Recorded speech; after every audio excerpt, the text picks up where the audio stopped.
What's going on, everybody? This is Jeff Hillen with Selling Stories, where we discuss the struggles, successes, and life lessons learned through sales and in sales. I've got Meridith, Elliot, Powell. Are you ready for this resume? Because it's pretty darn impressive. Business motivational speaker and award-winning author with many books, but one specifically, Thrive, which just won a Golden Award. Congratulations on that. Thanks. NSA Speaker Hall of Fame. Podcast Thrive, turning uncertainty into your greatest competitive advantage. Also, recently on LinkedIn with Sales Logic, which goes live every Saturday at 8 a.m. And I'm sure there's a number of other things. I don't know where you find the time, but Meredith, hey, how you doing? Good. I'm excited to be here. Yeah, so for everybody, I saw Meredith at a conference a few months back. She was absolutely on fire. A couple things that really stood out to me was just her passion, her strength, her fierceness. And I told her afterward, I was fortunate enough to connect with her. That's why she agreed to do this, was how much and how incredible I thought her ability to not say fillers like, and like, because editing the podcast that I do, I realize how many times I say it. So fortunately for me, technology allows me to take that away. But again, Meredith, you were super impressive. I'm happy to have you here. Well, thank you. I'm excited to be here. Really excited to talk selling stories this morning. Absolutely. So if you can give some people some heads up, how did you enter the sales world? And what's your favorite story early on in your journey? Yeah, so I entered the sales world because I'm probably like a lot of people. I mean, I had such a negative connotation of sales and I never wanted to be in sales. I danced all around it. I would do marketing, I would do customer experience, but wouldn't let anybody say that I was in sales. And then due to some unfortunate circumstances, my first husband was quite ill, and I became the breadwinner in the family. He could not work, and at that time, I'm old enough that it was for a woman to get a pretty significant position that made a lot of money was pretty hard back in those days. So sales was the path for me. It was the way that I could have the flexibility to take care of my husband and do the things that I needed to do for the family, yet make a whole lot of, a whole lot of money. Probably my favorite story, and I love to tell this story, is because people see me on stage and they think that I'm so confident about sales. I'm so passionate about sales, which I am. But what I want people to realize is that if I can do sales, anybody can do sales. The very first time that I was told to take a sales call, I wrangled my way into this job, and my boss came in, and my first job was just calling existing customers. Much easier. But now all of a sudden I had to cold call. He said, "We've got to ramp up sales. You need to cold call." I literally walked into the bathroom and threw up. That's how scared and nervous I was. So if I can get over that hump, anybody can get over that hump. That's incredible. Now, with some of the unfortunate circumstances, did you feel any additional pressure to perform back then? And you mentioned it wasn't necessarily easy because you had a natural reaction to probably anxiety and just nerves. But how did you get through that pressure, and how did you use it more as fuel than to hold you back? What a great question. I felt so much pressure. I felt so much anxiety. Number one, I had to care for my family. Number two, I hated what I was doing. I used to get a migraine every Sunday night. And then you add sales training on top of it. And sales training at that time was so about the art of the close, the pressure close, the assumed sale, cold calling until you just everything that felt uncomfortable. And the way I got around it was I feel like I hit a wall, and I was like, I'm not going to survive. I'm going to go down a tube. I can't do this anymore. I had to back up and start selling in a way that worked for me. And what ended up working for me was I had done a lot of volunteering at that time in nonprofits. And I just thought, why can I raise money for things I care about, but I can't sell a product that people really need? And it was like a light bulb went off in my head. And I thought, because when I'm raising money, I think like I'm helping dogs that need a home. I'm helping children that need medical care. I'm helping people at end of life.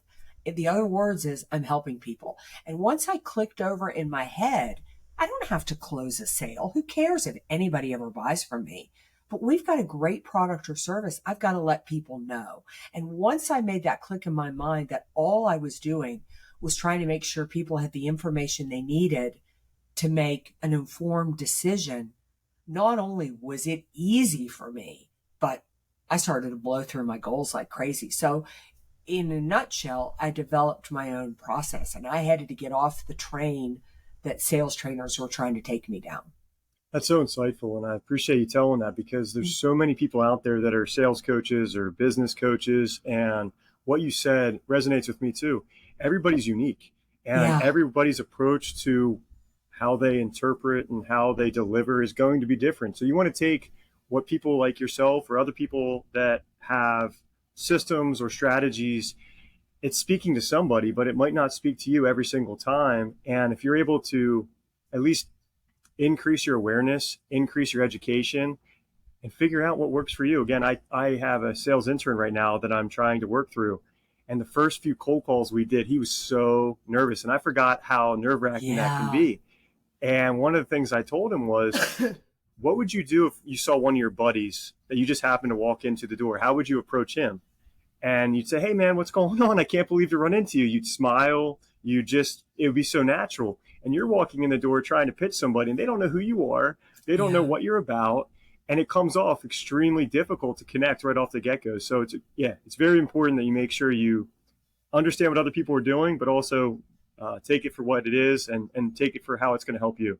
Yeah, you know what? I love what you said about that is I think it's so important for anybody who's in sales today that is a little bit nervous about it. Is you drew a really good example. We cold call every day in our lives. I mean, like what my sister had said to me was, she said, I don't know anybody better at getting doctors on a phone than you, because I couldn't get the answers for my husband's medical care. And she said, you cold call people, you interrupt them, you do whatever, but you're coming from a different place. So I always tell people, like, if you've ever gotten a child to eat a vegetable, if you've ever had to take car keys away from your parents, if we do it all over the place. Figure out where the intention is coming from. If you can apply that to sales, you're golden. Yeah, no, that's Yeah. great. So that kind of leads me into some other items that I wanted to review with you. Mm-hmm. You mentioned thriving during uncertain times, and I was curious, like, I mean, maybe it was your first sales position, but can you give some explanation how you developed thriving in uncertain times and what that really means to you in the background? Yeah. So I feel like this has been sort of a passion bubbling up in me for years. But one day, I never thought my career made any sense. I started out in healthcare. I started out in travel and tourism. I went to healthcare and then to financial services. One day I was on a podcast and somebody said, take us on the trajectory of your career. And I'm like, oh, it's so disjointed. And then I realized that I had gotten into every single industry when it had been going through major disruption. Travel and tourism after a hurricane, actually right where you are right now in Myrtle Beach. I started after Hurricane Hugo. Wow. I got into healthcare when managed care started to take it over, and financial services when regulation really tightened down. And I love uncertainty. I really believe that when things are uncertain, your customers need you more than they That's did. great. It's not a time to pull back. And then right before COVID happened, right before we even thought COVID was a thing, I was out talking to customers. And if you remember, the economy was so hot back then. And I was asking people, how's business? And everybody answered the same. Business is unbelievable, but this uncertainty. Everybody was waiting for the ball to drop. And I just started to think, why does uncertainty have to be negative? And where could you take your business if you believed that when your biggest obstacles are in front of you, if you could keep pushing, your transformation and breakthrough is just on the other side. So that's how I got on the subject. And then after that, when people started to buy into uncertainty, they were like, okay, I could go for that. I could believe that it's positive. People wanted to know what to do. And so I thought, I'm going to answer that question too. That's great. One question I have for you is, how can people build confidence in themselves when they're delivering messages like that? When you want to believe and have passion behind confidence in uncertain times, how can people find it within themselves? Yeah, that another great question. Confidence is something that has to be built in you. I think there's a tiny percentage of the population that are raised with these parents that tell them they hung the moon every 2 seconds and they grow up really confident. The rest of us do not. Even if we have great parents, we get into grade school and peer pressure and everything, things erode our confidence. So I really believe you've got to train your brain. You have to, confidence is built through progress. So you set goals for yourselves, but set mini goals. Like, let's assume you don't exercise and you want to get in shape. Don't decide you're going to go from 0 to 60. Say, I'm going to walk once a week. And that little steps of progress build confidence. The other is we think that failure is the antithesis of confidence, and it isn't. Failing and getting back up actually builds more confidence than constantly having success. Because if you succeed all the time, then you're worried about failing. But if you fail on occasion and you get better. So for example, let's assume you and I go out and we make a sales call and the person slams the door in our face. Now we can go somewhere and lick our wounds, or we could go grab a cup of coffee, sit down, talk about why did we get the door slammed in our face, figure out a better plan will build our confidence. So in other words, treat it like a muscle, like getting in shape. You're building it on a daily basis, and take the time to reflect. You're better than you were last year. I did this just the other day. I'm like too shy of my goal for the year. And I'm like, oh, I got to get these 2 more. It's, I got to get them, everything. And then I thought, oh my gosh, look how much more I've done this year than I did last year. Take a little bit of time to reflect about how well you've done. That's great. And you mentioned something about getting the door slammed in your face, and I wanted to talk a little bit about that because it is a fear of a lot of people. And there's maybe even a bigger fear of somebody asking you a question you don't know the answer to. I don't know what's worse. But when you're going into a cold call or you're going into a sales situation, what I try to tell people is imagine that they're happy, and how will your questions change? Too many people walk in with a connotation or a question assuming that there's a problem, and they're coming in like a knight in shining armor and they're ready to solve it without knowing anything about their business, without knowing the people that are making decisions. And if you flip the script on it and you start thinking about, if I go in here and they're happy with every single thing, if there is nothing that they're going to bring up because they don't know me, so how unwilling are they going to be to share their issues and just start blabbing them to me? I've got to come in with developing a relationship first and making sure that I respect the fact that, especially if I'm unannounced, if it's not a meeting and there's not a set agenda, I'm here just to try to make sure that I'm meeting with the right people. I'm understanding that I want to be their number 2 right now because I'm sure they have a great relationship with their first person, and to figure out what type of needs they may have in the future. Because right now, if I come in thinking I'm solving something that I don't know about, that's a dangerous area to go down. And so if we do go on a cold call someday, I'm going to still let you be the pilot. I'll be your co-pilot. But I just want to bring that up.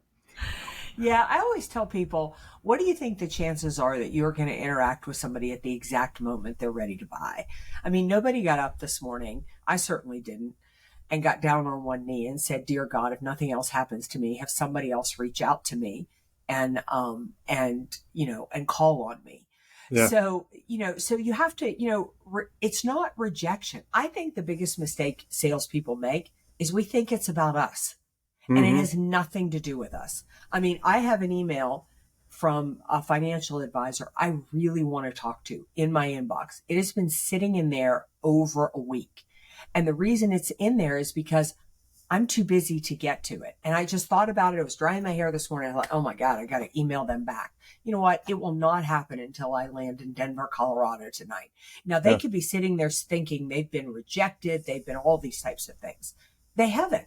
You need to realize that people are busy. Look at your own schedule and your own life. So if you get the door slammed in your face, it's because the timing wasn't right. Or you could have chosen a wrong prospect. I mean, you could be trying to call on somebody who doesn't have need of your product or service, and that's okay too. But you're trying to build connections now of people that are going to buy from you later. But I think, again, the biggest mistake we make is we think rejection's about us. We're so self-centered, and it doesn't have anything to do with us. What about the people that just, they let the fear of inaction overcome them? What do you tell people about taking action, and what steps or advice do you have for those people?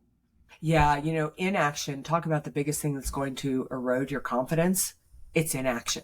The more that you procrastinate, the more you are going to struggle. So I always tell people, I'm not looking for you to set numerical goals. I want you to set behavioral goals. What are you going to do on a behavioral basis on a daily basis. What networking events are you going to attend? How many outreach calls are you going to do? How many follow-up calls are you going to do? And get those scheduled at the very beginning of the day. And if you are really struggling, get yourself an accountability buddy. There's nothing more motivating than, you have to do it. I have to do it. You're going to call me by 11 o'clock to see, to see if I've done it. But these are the things you just have to make yourself do. But I find setting goals. Now, I don't make more than 3 sales calls a day. I can't do more than 3. I've got a lot of other things going on in my life. But I find that it's kind of like flossing my teeth. If I set a number as small as 3, I can't procrastinate it. I can't go, well, I don't have time to do that today.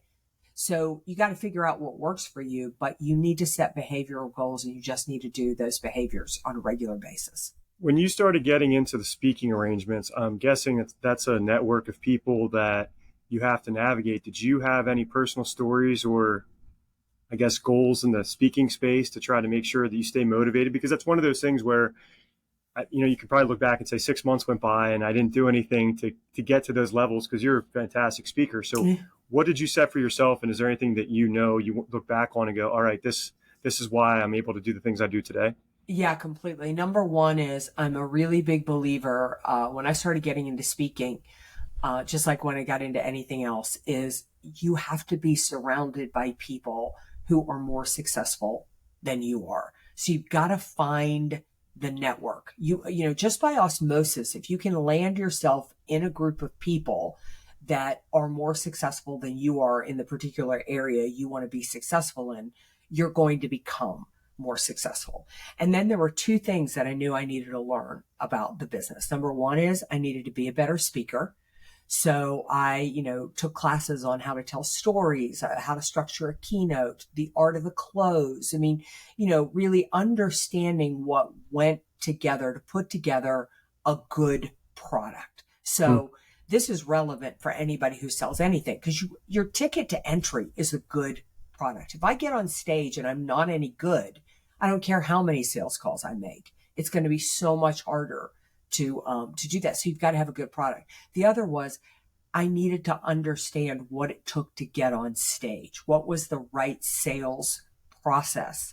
So interestingly enough, I learned from different people how to be a good speaker, and from other people how to run a good business. And what I mean by that is that just because people were phenomenal speakers did not mean they were successful, because they hadn't mastered the art of really being good at the sales part. And people who were really good at sales and okay speakers actually worked more, because it's more important to be able to know how to get the business than to be really good at delivering. But if you can put both together, that's where it comes home.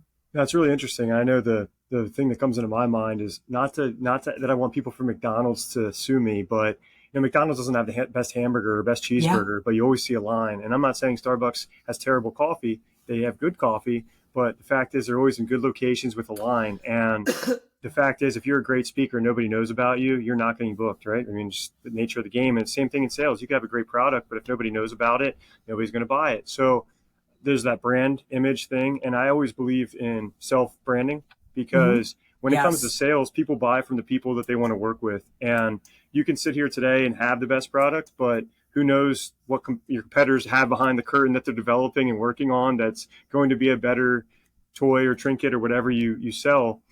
But they can't take away the brand and the person you are and the value you can bring to support their business. And I would say in anything in sales related, if you can make people believe in you, then the product becomes secondary. If you're fighting through a product or service that people don't have confidence in you, you're fighting an uphill battle. You're just not going to win. It starts with you, and it starts with your confidence. It starts with your ability to make people believe that you're the best person that can help their need, solve their problem, or just somebody that they want to talk to on a regular basis. Sometimes it's just as simple as, I just like picking up the phone and talking to you. And then the other stuff comes secondary. And if that's first, then, the money and everything else becomes something else. Absolutely. It's back when Lehman Brothers fell, and then Wachovia went after that, and, First Union had failed. I think we as a country lost faith in brands. Hmm. Early in my career, it did matter the company you worked for. People wanted to be with a certain company. Those days are gone. They're long gone. We do not trust corporations. We do not trust governments. We are not a trustworthy society. We don't believe in entities, but we believe in people. Yeah. And you definitely, I was just speaking with a group last week, and the conversation I was having with them, I came right after their marketing person who talked about all that they were doing from a brand perspective. And I said, look at that. That is all icing on the cake, but do not allow the company to take over the responsibility of building the brand, because that's going to be a nice layer to support you, but you still have a responsibility to build your own brand.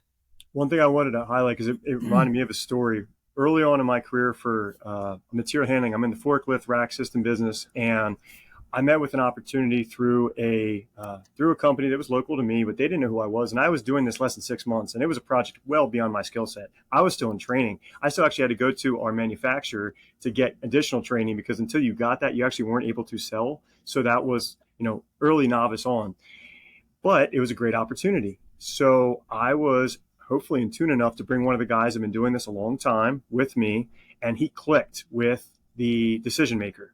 They were just like, it looked like they were old buddies that hung out forever, and they reconnected. And I'm just on the sidelines going, I can be the person that tries to do something here that, frankly, I'm not going to bring the skill set now in my career that's going to make any impact or value on, or I can Yeah. let them do their thing. The only thing I did was make sure communication was going through, making sure the project stayed on time, things that I could control, even if I didn't have all the knowledge to design the system at the time yet. So I would say it too, for people that are still building their brand or still building their belief, it's okay to leverage other people in your space or other people you work with to make sure that you can get deals if you're not ready to win the deals that you're going after yet. Make sure you get the team to help you get the success. It doesn't have to Yes. be just you. Oh, so true. I also wanted to mention the fact that you said, talking about not knowing an answer to a question. I cannot stress enough that customers could care less. As long as you say, great question, I'm not sure, I don't know the answer, but I will get back to you on that. Not that I say you have to go talk to so and so about that. I own it. I'm going to take responsibility for that. But it's okay. I always thought that I was the best salesperson the very first month on a job with any company because I was clueless. And the power of being clueless was I had to listen to a customer. I had That's a no great choice. point. No Yeah. matter what they brought up, I couldn't jump and try to sell a product. So I just used to take a ton of notes, ask questions, be interested. And then I would go back to my boss and say, this is everything I learned. What do I do next? And honestly, I felt like the more that I learned about the company, my discovery went down Hmm. because I would get so excited and I would jump on a product or service. So I think it's great to not know. And as Can, long as you own it, it's fine. can we share the tagline? Don't be too smart, you stop listening. Is that a Yes, tagline yet? Can we exactly. share I that? love that. I Listen, love it. hand five, high five. We got it together. Yeah. I'll even let your name go first because I don't want to be. You're joining me for the podcast. That's great. Yeah, but you thought of it, so I think you should go first. All right, fine. I'll take it. I'll take it. Yeah. So the other thing I wanted to ask of you is you have this 9-step formula that you came up with, and I wanted people to hear it and also listen to how you developed it or what came to mind. Yeah. So basically, as I said, when I started talking about uncertainty, once people bought into this idea that, okay, I can believe that uncertainty can come to opportunity. Most people were stuck. They didn't know what to do next. And that became the question, what do I do next? And I thought, okay, I can solve that problem. And rather than just come up with these ideas on my own, I started studying companies that had been around since the late 1700s, early 1900s, and were still in business, thriving today. I mean, they've gone through world wars, economic depression, 2 pandemics.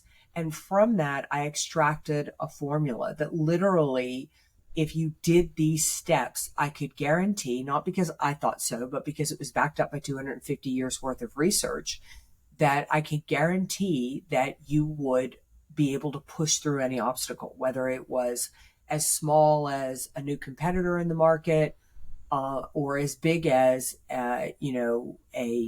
a pandemic or economic recession or something like that. And over the years, I've just perfected the formula. And I'm so passionate about it because I feel like we've cracked the code on the biggest challenge facing leaders, salespeople, industry today. And that is, how do we navigate an uncertain marketplace? Yeah, and I know the word thrive that you bring up is just such a great word. It just because it elicits the reality of not just trying to, Yes. keep your head above water, but just winning, right? Yes. Winning during a really difficult time or uncertain time. So on those 9 steps, is there any one that's the most critical or any one that's your favorite as far as what people should know? Well, there's one that's most critical, and there's a second that's my favorite. The Okay. most Answer critical. both. Okay, the most critical is step one, and that is a relentless vision.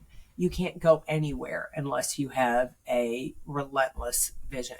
And what I mean by that is that probably the most important thing that I learned from the research was that success isn't logical. That shocked me. It didn't belong to the person or the company with the best territory, the best product, the lowest fee, the best customers. It belonged to the person that truly believed that that success was out there and they had a clear vision of what that success looks like, because your mind will find what it focuses on. So that is critical. None of the other steps matter if And you do not get a vision. I was going to say, by you saying that too, in my mind, the thing that resonates with me is if you have a relentless vision, no matter what comes at you, you're going to keep going. Yeah. Yes. So does that kind of Yes. hit with why that's the number one step? Because all the stuff that's going to happen, small, big, doesn't matter. You're going to make it happen no matter what. Yes, exactly. Got it. Exactly. So, so that is, and I call it relentless because just like we talked about before, you have to train the brain. I'm in my office right now, and if I pulled out my desk here, I've got some note cards. You see my vision. I look at it in the morning. I look at it again at lunchtime. I look at it before I close my office down at night. Those note cards travel with me. I'm conditioning my mind to find opportunity. Now, my favorite is how to make money in the face of a crisis, because a crisis or uncertainty, it's your best time to grow your business, because number one, your competitors pull back, and number two, your customers need you more than ever. But how you do it in the face of uncertainty is different than how you do it in a certain economy. And you got to grow from the inside out. I told you that I started talking about uncertainty because my customers were fearful of it. I told you I developed the formula because people were telling me they didn't know what to do. In other words, I became successful because I solved the most urgent problem my customers were facing. And probably the reason that salespeople struggle in the face of uncertainty is they're still solving out of date problems. Like right now, I was saying on a podcast Saturday that in all honesty, if you're not talking to the CFO, if you don't realize right now that every single business, every single one, is looking at their budget and bracing for recession, whether recession happens or not, Sure. they're still talking about it. You have to be knowledgeable about it. You have to be repositioning your products and services to benefit your customers in the face of what they are fearful now. So you grow in the face of uncertainty by understanding what the current problem is and solving that problem. People choose you over the competition because you understand them, not because they understand you. You know why I love that? Because I think, yeah, you're right. Sometimes people are waiting for the result to happen before they start selling the Right. answer to that problem. When in fact, I'll give an example for me. If you sat me into a dark room in absolute quiet, there doesn't actually have to be a monster in the room for me to be scared. I'm a little scared just sitting in the dark, listening to quiet. And so, yeah, sometimes people may think, hey, the world has to come to an end. We can use COVID as an example. I bought this place in South Carolina during April of 2020. And a lot of people were like, what are you doing? People aren't going to be able to, fly again. People aren't going to be able to do anything. Okay, well, I still have a place in South Carolina if that is the case. And if as long as I can afford to do it, I can do it. But look on the other end. Now real estate's boomed. And I didn't listen to all the people that were giving me negative advice because of the worry or fear.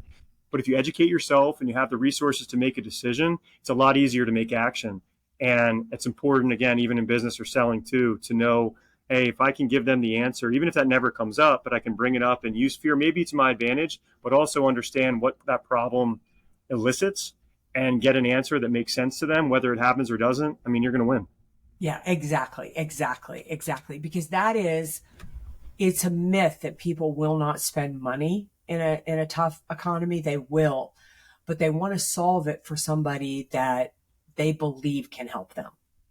Now, I have a couple similar questions I ask everybody. I'm going to change yours a little bit. Usually I say, okay, what's your favorite book? But what I'm going to say is, Meridith, somebody's going to go out and buy one of your books. Which one should they start with and why? Yeah. So right now, I really do think Thrive, because I think it's the most relevant. Turning uncertainty to competitive advantage. It's probably also one of the books where it's the most actionable. I made a tool for every strategy. And at the end of the book, I was just about ready to turn it into the publisher.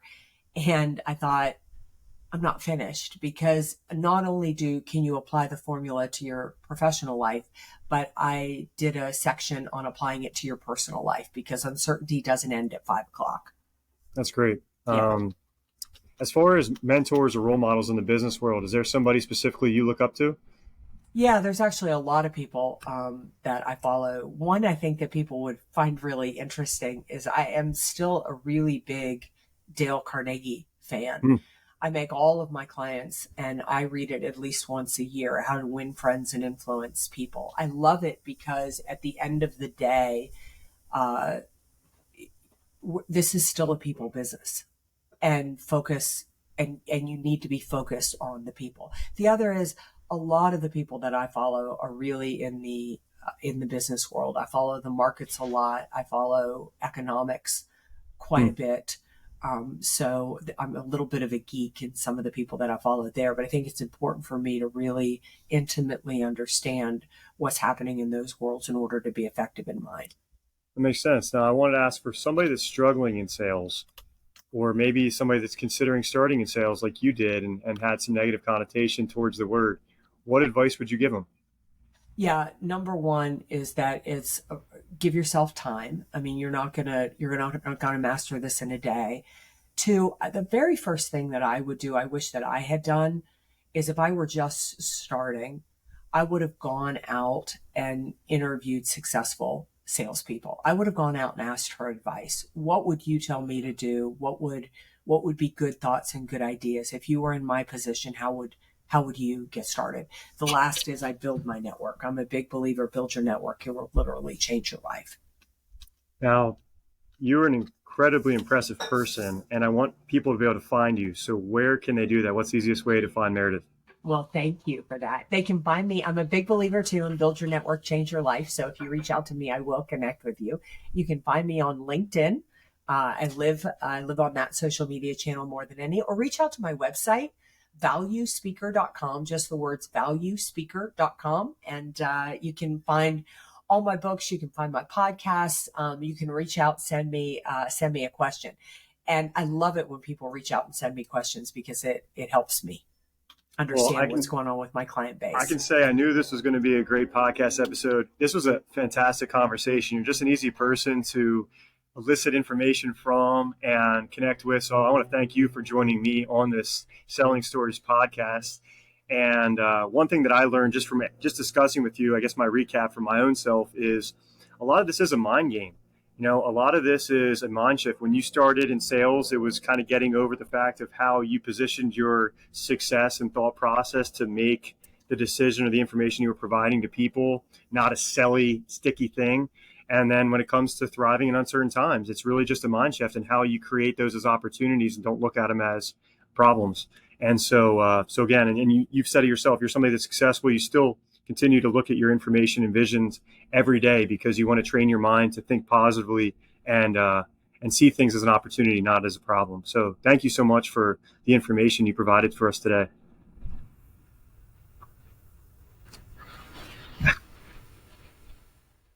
No, excellent. So everybody, because Meridith has to jump on a plane to Colorado, I don't want to hold her up. Thanks again for joining me. This is Jeff Hill and Meridith Elliot Powell with Selling Stories Podcast. Everybody make it a great day.